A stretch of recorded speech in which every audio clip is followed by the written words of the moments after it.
Hey everyone! Thanks for wanting to check out my adventures as I survive in the PocketPixels server for 100 Minecraft days. This will be a 4-part Pixelmon series, with this video covering the second part of the days on my adventure. If you want to see the first part, the link is in the description down below. I want to give a special thanks to PocketPixels themselves for partnering with me to play on their server and make this series possible.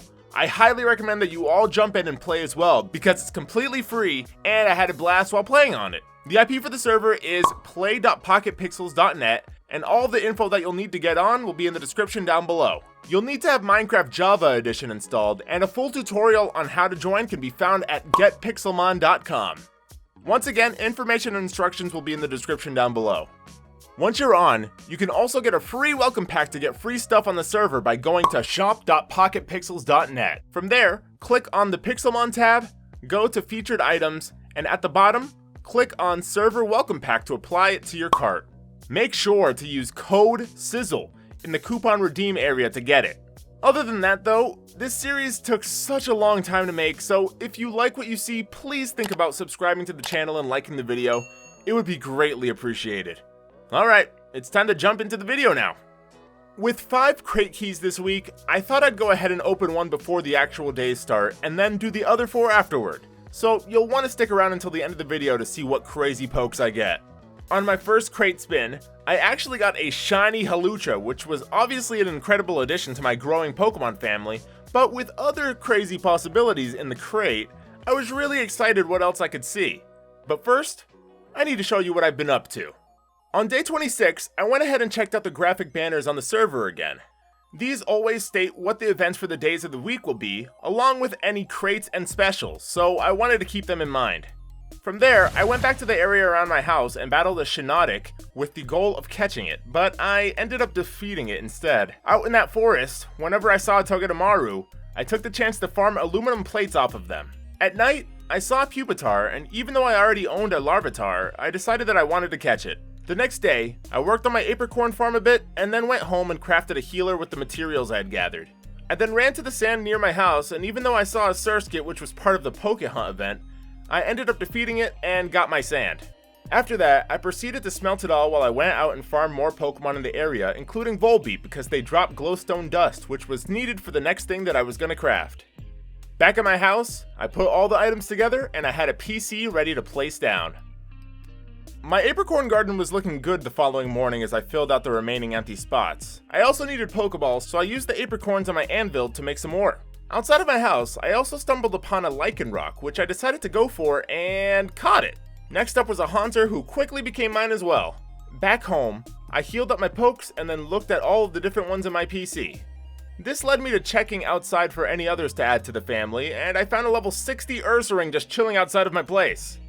On day 29, I thought about how this server hadn't allowed me to build a boat for the water, so I tried to swim on my Lapras and it actually worked really well. I then shifted my focus to my Togekiss and I was soon flying through the air.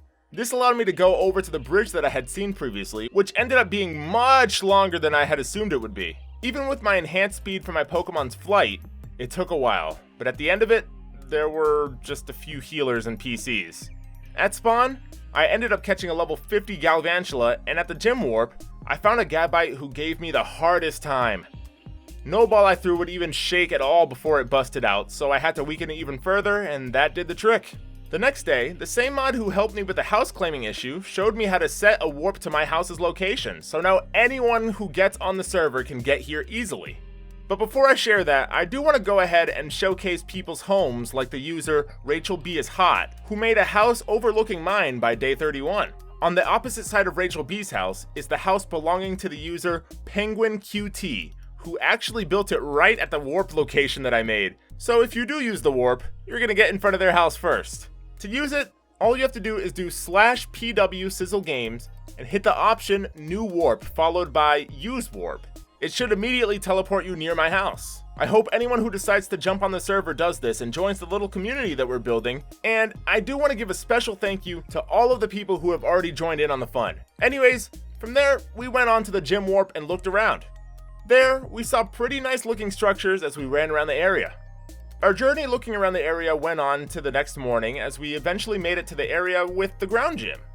It looked quite cool inside, honestly. All of this was making me actually want to challenge a gym though, so I tried it out and this time I was rejected for not having level 25 Pokemon. I should have definitely read the rules prior to going headfirst in there, so that was 100% my fault. I went back home and evolved my Timber while in the process of readying my team for the next time I challenged the gym. Outside of my house on day 33, I saw a guy named Soldier Zero, but he was unfortunately AFK. After that, I noticed that Penguin QT left me a chest full of goodies, and when I opened it, it had so many good things. I was honestly stacked. If you're watching this, Penguin, I really appreciate the gifts. They helped me out a ton. On day 34, I wanted to show my buddy Waddle how I can fly now, but for some reason, my Mamoswine kept popping out of its ball. I decided to give it some attention due to this. I warped over to the move relearner, and using the abundance of diamonds that Penguin QT graciously bestowed upon me, I taught my Piloswine the move Ancient Power. With a singular rare candy, I was then able to get my boy to evolve into a Mamoswine. That night, while frolicking through the forest, I found a shiny Pachirisu and caught it. I then decided that maybe I should look into doing more quests, with one that really caught my eye being the one that said to catch an ice type. The reason is because it said that it would give me a Master Ball after completing it. The weird part, though, was that it said to catch 0 ice types. The following day, even though I knew it was probably a glitched out quest, I still had my hopes up for seeing that Master Ball. But once I caught an ice type and nothing happened, I just carried on. Next up was the quest to break 15 stone blocks. It was only at this point that I realized that I had a mythic pickaxe with efficiency 8, unbreaking 8, fortune 4, and mending. Penguin QT really hooked me up. The stone stood no chance. Later on, I found more structures deep in the snowy area, but that didn't really lead to much. I then ran into a Magneton that I caught and a Berserker that followed suit. Waddle had me teleport to him on day 36 to look at a house he found. This led to us going around finding a lot more player-made structures in the area, some of which really confused us. I was still trying to complete my next quest, which meant encountering plenty of ghost types to defeat. And eventually, that brought us to a savanna biome, which ended up being the player shop warp where people on the server can go and open stores and sell items. I found a Scyther in this area and decided to catch it. On day 37, we saw a neat structure of Sylveon's pixel art and discovered a really long bridge that we followed all the way down. Eventually, we got to a nifty little area that seemed like a daycare area with its own battle arena. After leaving this area at night, I caught a Honedge. The following day, I flew up to a spot Waddle was interested in, and when I got there, some pokes spawned in, but I didn't really care much about them. At night though, I was still trying to defeat ghost types, and I took it out on a Duskull in the area. When the next day rolled around, I had mostly given up on the ghost type hunt, and went after a Larvesta instead, since I kinda like Volcarona more than I like Centiskorch. Unfortunately, this thing was constantly dodging everything I threw at it or busting out of the ball, so I had to battle it, but accidentally killed it. By the next morning though, I found another Larvesta and my hunt actually paid off. I then flew into Ultra Space with hopes of finding something cool in there, but honestly, this other dimension felt so strange to traverse through, and I didn't really get much done there. I made it back to my house the next day, and at night, I caught a Clefable to have a strong fairy type lined up for me to use if the opportunity called for it. Day 42 saw me chasing after a shiny Wingull for an extremely long amount of time. It was super elusive by simply non-stop flying in a singular direction, and even though I got it into a Pokeball a few times, I never caught it. The rest of the day involved me just kind of running around and laughing at a tiny Machoke. On day 43, the user, the Rhizo Boy, had joined in on the community fun by having set up a base around my house. I was super happy to see and interact with him, and then he told me that he had caught a Hakamo'o specifically for me after seeing my failed attempt at catching a Jangmo-O. We went to the upper level of the Pokemon Center at spawn over to the trading machines, and I traded my Swinub for the newest member of the family. Thanks again to the Rhizo Boy for the new friend. Next to Rhizo's house was also the property of Taco25 Molino 175, and even though I didn't see them, I wanted to feature their house in the video. That night, I battled the battle tower again, but this time I didn't make it as far as the first time.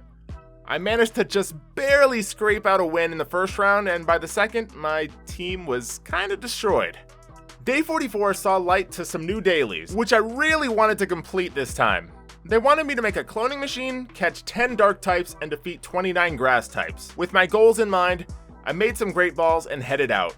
I knew the jungle would be the place to go thanks to seeing the Purloin at night here before, so I spent the night catching as many as I could to complete the Dark type quest.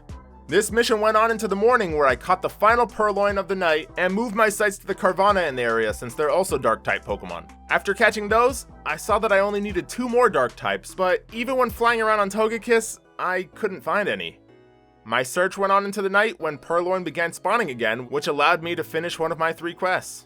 I then moved on to the quest of defeating grass types and started with an Execute in the area. The next day opened up with more grass types being defeated by me, and before long, this led me to want to change scenery a bit, so I moved over to the Battle Road, which hosted many of the same grass-type Pokemon that I had been seeing up until this point.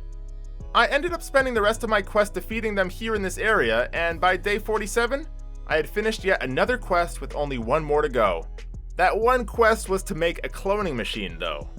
Knowing that I'd need a lot of materials, I headed down into the depths of a nearby cave and took what I could find. I gathered up materials for a bit, and since I knew the crafting recipe for the cloning machine thanks to looking it up, I was able to gather enough for what I wanted to accomplish. I went back home and started putting all of the pieces together sorta like a puzzle. This thing was really weird to make come together. Then, when I was about halfway, I went out and caught an Excadrill near my place. On day 48, I looked around for more Togedemaru in the area since I needed more aluminum plates, but I didn't find enough to satisfy my requirements, so I did some research and found that bauxite ore, something I had collected in the cave, would turn into aluminum ingots when smelted. And then, I just need to beat it with a hammer to turn it into a plate. I set my new cloning machine down and redeemed my quest. Oh, and another house had appeared, so thanks to DZ Cloutier, or Cloutier? DZ Cloutier, I'm not too sure, for moving in as well. Now back to the crates. I went ahead and tried my luck 4 more times and got a magnesium sulfide slugma, which made it look like it was some cool white/silver color, but it was the next one that was really a big deal. I got a Thundurus. In a crate literally called the Racing Thunder crate, I think that's probably pretty good. After that, my last 2 were a shiny Tauros and a shiny Halucha again, but my excitement was all on the Thundurus I got, obviously. You can get these limited edition crates on the store to try your own hand at some rare pokes as well. And with that, our first 48 days are now over. Thanks again to the PocketPixels server for sponsoring this series and making it possible. I also encourage you all to join their Discord, link in the description. Once again, that's code SIZZLE at shop.pocketpixels.net to redeem a free server welcome pack to get stuff on the server. I really do encourage you all to join today and to help me make a community on the server. I also want to thank Waddlevania again for helping me out on this video. He's a buddy of mine who's also a streamer, so if you could, please follow him on Twitch. He really deserves it, and he's a lot of fun. Other than that though, that pretty much concludes this video. Please like and subscribe if you want more of these, and I'll see you later. Bye!